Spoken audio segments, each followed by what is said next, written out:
new games coming to Game Pass, and Xbox having a secret event? More on that later.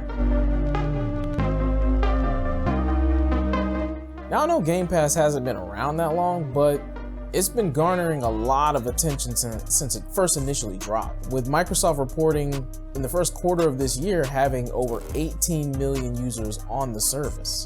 And as the service began to grow, a lot of people began to be more interested in the coming soon list that Microsoft would drop on Twitter. Well, this month they've got quite a few things that have been going on with Game Pass, with support now for Xbox 360 games over cloud, to major deals like MLB The Show 21 joining the service. With that being said, people like to wonder what's going to be on the coming soon list. Well, they just released it on Twitter. Grand Theft Auto 5 is going to be back on Game Pass.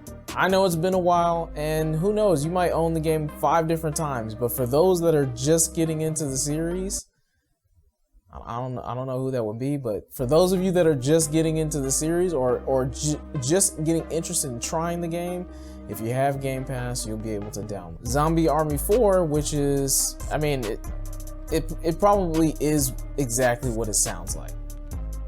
You're gonna be fighting off hordes of zombies. Disneyland Adventures, Rush, a Disney Pixar adventure. NHL 21, which is going to be via EA Play, which is also now another addition onto the strength behind Game Pass. Pathway, which is for Game Pass on PC. And finally, MLB The Show 21.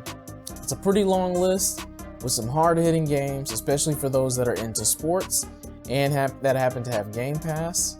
And for those of you that fit that category, I'm sure you're excited. On top of that news, Microsoft's added about 50 new games to its cloud service, some of them older Xbox 360 games and some of them more recent games. The benefit to xCloud with some of these games is they've also added touch controls. So if you don't have one of the additional controller pieces like I have, I think it's the Xmoga 5, then you can play those games with touch controls on the screen. Me personally, I don't play games like that. It's a little tough, but hey, if it fits you, let me know how it works out for you. And the next story, this is something I talked about in my previous video, but this is about the Xbox April event. Well, some people kind of speculated that it might be an event for showing off games, but I think in my last video, I stated that I think it would be most likely for developers. Well, this story is coming from Windows Central. Xbox's GameStack live event preview, DX12 Agility SDK, new Xbox dev features, cloud gaming, and much more. It also states in the article that on April 21st, Microsoft kicks off its GameStack live event, a session-based show primarily aimed at developers and companies building games for Xbox and PC. GameStack is Microsoft's suite of services for game development.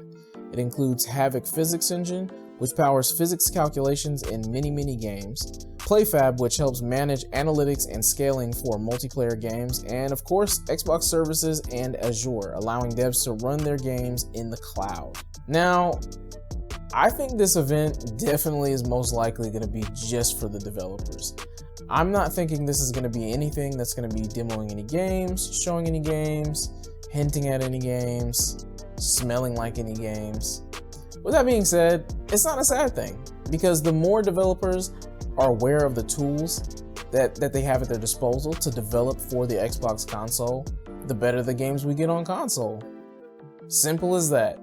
Anyway, that's pretty much all I got today for Xbox's news, or at least maybe the biggest stories that I could think of. If you enjoyed the content, go ahead and like, comment, and subscribe. You know, join us.